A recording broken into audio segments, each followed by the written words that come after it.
but he seemed sort of very sort of serious, whimsical, but serious, And so I think the one thing I was surprised to learn in my research and from documentaries, from books, from interviews, was that he was not always very serious. He had such a great sense of humor, and he laughed at things that were sort of clean cut, I would say, but he also laughed at things that could be a little raunchy at times.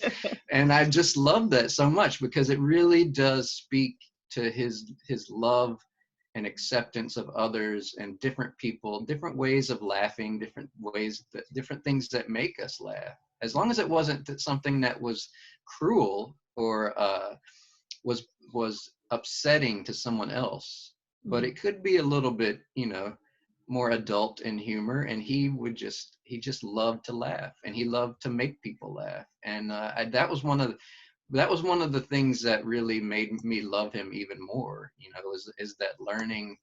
He wasn't exactly what I expected him to be, and he was such a public figure. There was so much to already know about him, but that I could still be surprised by something like that. So yeah, I think that was one of my favorite things to learn about him that I didn't already know. Cool. Someone writes here, you mentioned briefly in the endnotes about the emotions that overcame you when rewatching Mr. Rogers as an adult. I was shocked to find myself uncontrollably crying while watching even the short PBS documentary about him. Can you talk more about that? And I can emphasize yeah. that. Yeah, I think I feel the same way. I would find, so when I first started watching it again as an adult, it was when Romy was born, and she was, of television age, a couple years old. And it just sort of, we had on PBS in the background, and I don't even think either of us were watching at the time. Maybe, I don't remember what was on, but I heard, it was an afternoon, I heard that opening little tinkly piano sequence, and it just snapped me right back to when I was, like a preschooler. So we sat down and watched it together, and I was like, I was, number one, I was just struck by the nostalgia, just sort of going back to my childhood. But I too was very emotional. Um, I didn't realize how emotionally, like, zen like the program was, how centered and patient and kind and loving, in every speck of the program. And by the end of it, I was sort of like kind of weepy, and throughout, I would every day after that, even if Romy wasn't interested in watching some days, I would still watch it. And I was just so impressed by the way that he was with the television audience, the storylines and the messages of every program, that it just inspired me more and more every day. And then eventually I was like, what is he really like in person? Is he really like this guy that he's on TV? So I started to learn about him just for fun, just to read about him and look up interviews with him. And everywhere that I looked, everything said, and in the way that he was, I could tell too as well, he was exactly like Mr. Rogers. He was his honest self. And every moment that I spent with him just became more and more inspiring. And until finally I knew, I just, even though I had never done nonfiction before, and I didn't, it was intimidating for me to even think about starting something like this. I knew that at that point, I really wanted to try to make a picture book biography about Mr. Rogers and about Mr. Rogers' neighborhood. So yeah, every time I get really emotional. I just think part of it too is that as adults, our world is very unkind at times. Our world amongst each other, especially now, I think we're very impatient with each other. We're very unaccepting of others. And he was so, he just elevated above all of that. And he wanted to bring people together. He didn't want to push people apart. He didn't want to make people angry. He wanted to try to calm the anger, he always talked about how anger was okay, but you had to deal with it. You had to work through it, and you had to accept things. And I think we're all, most of us anyway, most of us are hungry for something like that in our lives, for a person like that, for a place to go where there is some acceptance, there's tolerance, there's like a peacefulness, where people want to come together. And there's just I feel like there's not a lot of that right now. And I think that's why, at least that's why I could say I get emotional about it a lot, is that someone like that existed, and they can continue to exist if we can just allow for it. So I totally agree. I mean, when I watched the documentary, and I saw it in the movie theater, and I went by myself, and I was just like sobbing multiple times, and I was kind of glad that I was by myself because I'm kind of like, I don't know if it's a generational thing or what, but sometimes I get kind of embarrassed when I'm just like, like shaking, like letting up. Exactly. So it was a good time for me to be in a dark theater, but I totally can relate to the emotional aspect of his life and his work, for sure. And he was just, I don't know, like a conduit for, I don't know, maybe it was in that documentary too, where they played a clip, or maybe it's just a famous clip. I forget what award show. He won an award.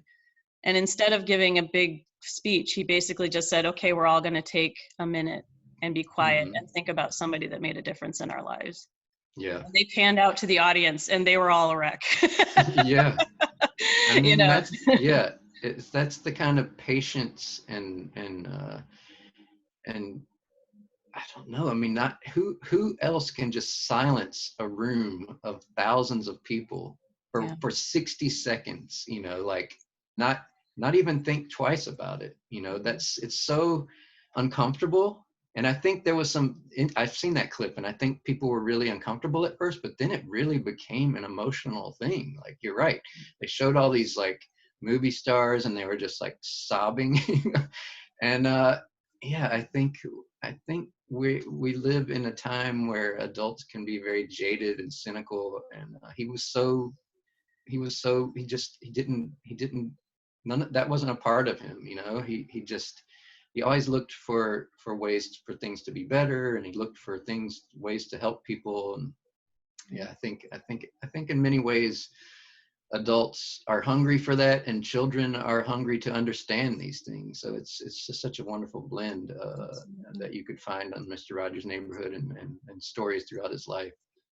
Actually, it was interesting in one of the photographs you showed at, I forget, maybe it was at the Fred Rogers Center, but it was the case with his sweaters in it, and behind was a big display about his life, and it said Fred Rogers, and then it said fearless authenticity. And I Oh thought that yeah. was just a really great way to just describe him. Mm-hmm. And maybe part of that is his training. Actually, another listener here would like to know how much of Mr. Rogers' leadership as a Presbyterian minister carried over to his show, do you think? So I think there are elements of Christianity that he used, for sure. Things that can help benefit us in times of need or struggling. But one of the things that I read that he said in an interview, another thing that I just such tremendous respect for him, is he didn't want it to become a religious program. And the reason he didn't is because not everyone is a Christian, not everyone is a Presbyterian, and he didn't want any boys or girl to feel that they were not welcome, that they didn't belong, and that they weren't part of something that he created. And so, of course, there were things that could be interpreted from religion and Christianity. Just general morals, general ways of being better and improving our world and the people around us, but it never became a religious moment in the program. And he spoke directly about that at least once, that I heard. And I think that is important. I think it's important that no child is alienated for any reason. and that they all feel welcome, and that they all feel but that they can still feel accepted, and they can still feel enlightened. And I just, that was one of the things I loved about him. He did become a minister. Originally he was going to become a minister, and he wasn't going into television. He became an ordained minister later, with the specific charge of outreach to children through television. So he wasn't like a minister in a church, Okay. but in essence, that his church was his television program. And so yeah, it's just, he's such a multifaceted figure.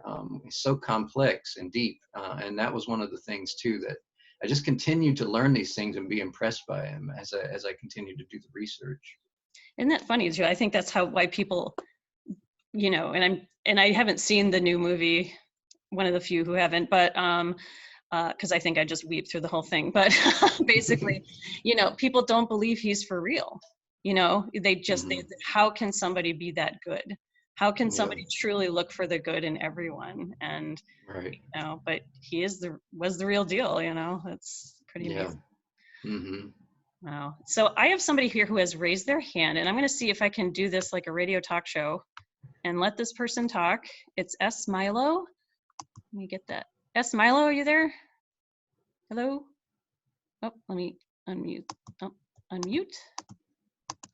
All right. If I can get this to click here. You know, it's not working. There we go. Oh. You know, I am sorry, S. Milo. I cannot unmute you for some reason. I'm having, my computer will not unclick this button. Is there any way you can type it into the box here? I'm sorry. I feel bad that I'm not able to get you to, let me try one more thing. Yeah.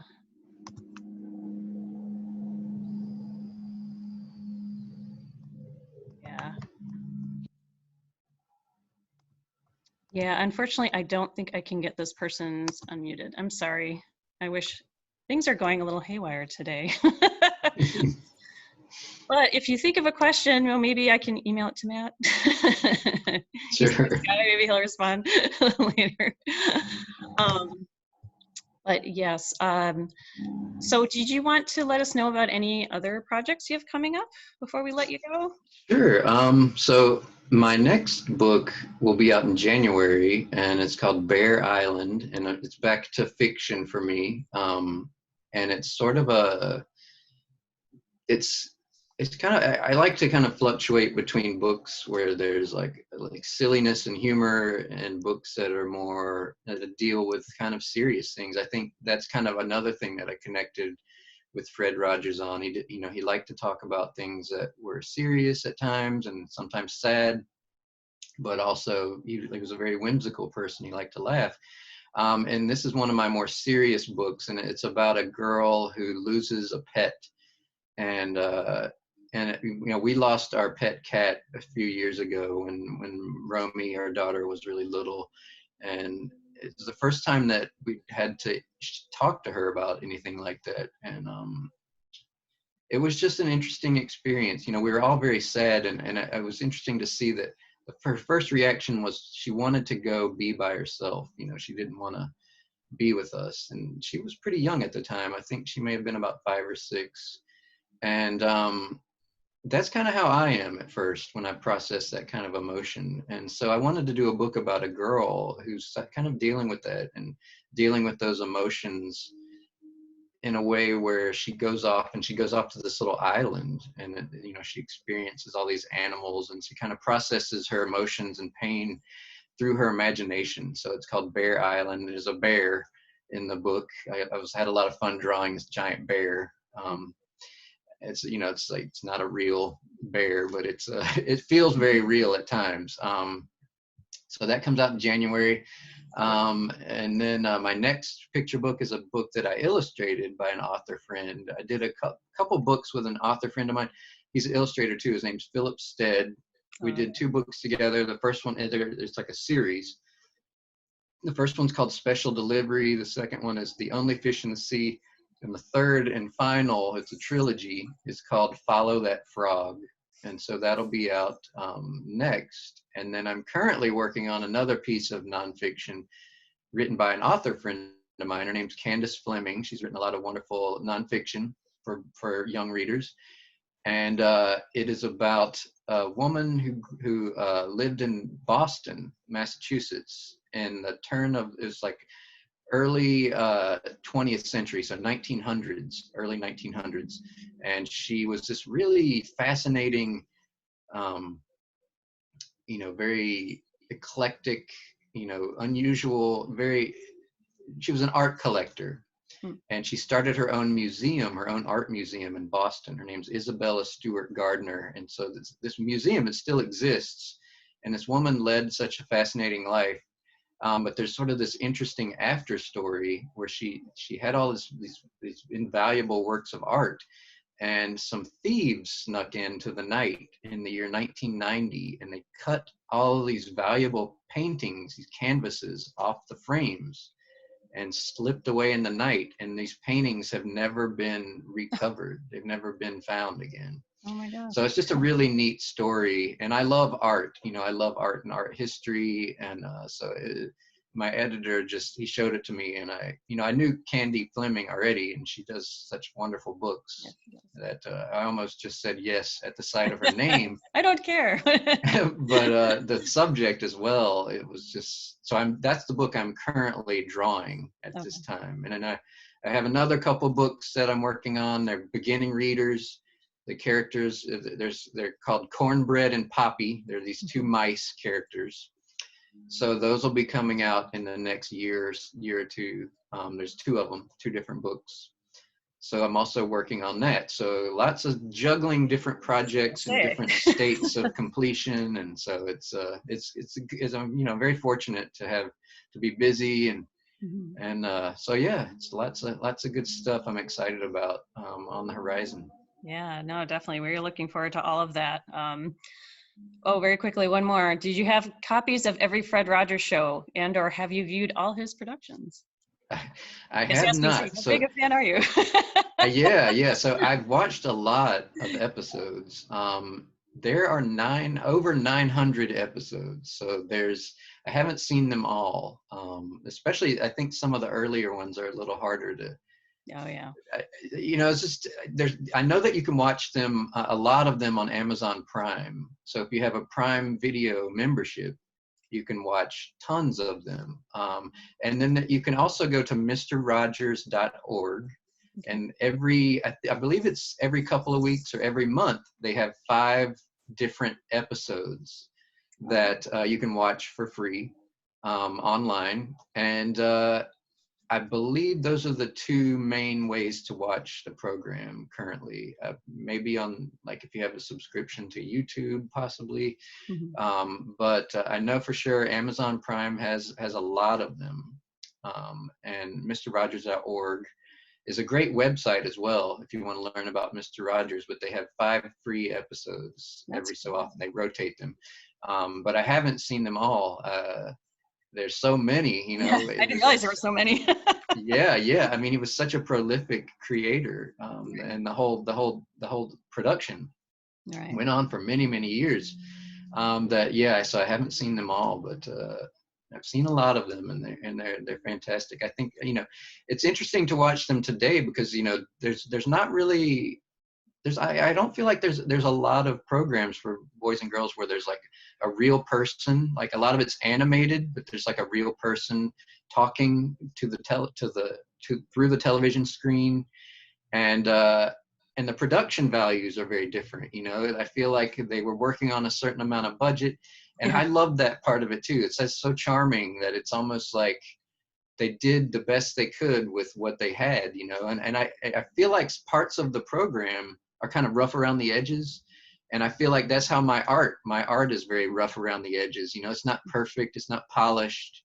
And that's the way I love to make art. And I feel like the art of Mr. Rogers' Neighborhood, it kind of pairs nicely with my scratchy, scribbly drawings. So, well, the emotion. I love it when kids are reintroduced, and and boys and girls of a young age, I think they don't have they don't have that expectation that adults have, where they watch something and they're like, what is this? Right. But that's why I think it still holds up for sure, and it's such a wonderful way to introduce children to things they might be worried about or afraid of, or Yeah. so yeah, I think it stands the test of time. Right. Yeah, that's such a gift of his program too, that he addressed so many things that are just difficult conversations to have that, adults find hard to have even with Yeah, each other, much less children, and he just yeah. treated children with such respect that Hmm. just came through. And actually we have another person says you should look into the Clark Art Institute in Williamstown, Massachusetts. Ooh, interesting. Cool. Um, Excellent. Well, we have kept you well over your hour. Oh my goodness. But this has been wonderful. And I just wanted to let everyone know that we will have this video recording posted for about 30 days after today on our YouTube channel. You can find that by searching for Lake Villa District Library when you go to YouTube, or there's a link at the bottom of our website or homepage. I think this video is going to be kind of cut in half a little bit because of the technical difficulties we had, but I think we got pretty much all of it. Oh, and thank you. Someone mentioned, of course, the library owns copies that you can borrow. Nice. I am going to lose my job for not mentioning that. Yes. Oh, I should also mention that one of my favorite local independent bookstores, the Book Stall Oh yeah. in Winnetka, has lots of signed copies. They're not personalized, so I wouldn't be able to write like a boy or girl or family name inside the book. But I did sign a bunch of copies at the bookstall. So if you go to their Awesome. website, I think it's thebookstall.com. You can order a copy of Hello Neighbor there, and it should be signed. So Excellent. So if you're not one of our lucky 5 winners, definitely do that. Absolutely. absolutely. That is so cool. And we should end today with someone's Wendy's sentiment, which is absolutely mine. Thank you so much for reading this lovely book about a lovely man. And My Matthew Cordell, pleasure. you are also a lovely man. Thank you so Oh, much. thank you. We adore your books, and we look forward to what you have coming up next. So thank Appreciate you. it. Thanks for having me. Yep. Thank you everybody for being here, and have a wonderful day. Stay cool. Do you have to do the drawing now, or is that later? Oh, The I'll do it drawing of the after. names? I'll Oh, do it okay. after. Okay. All I right. have to do some kind of whiz-fangly stuff with Okay. technology for that. So, Okay. but I'll email them. So, Okay, great. All right. Thanks, everybody. guys, take All care. right. Have a great day. Bye-bye.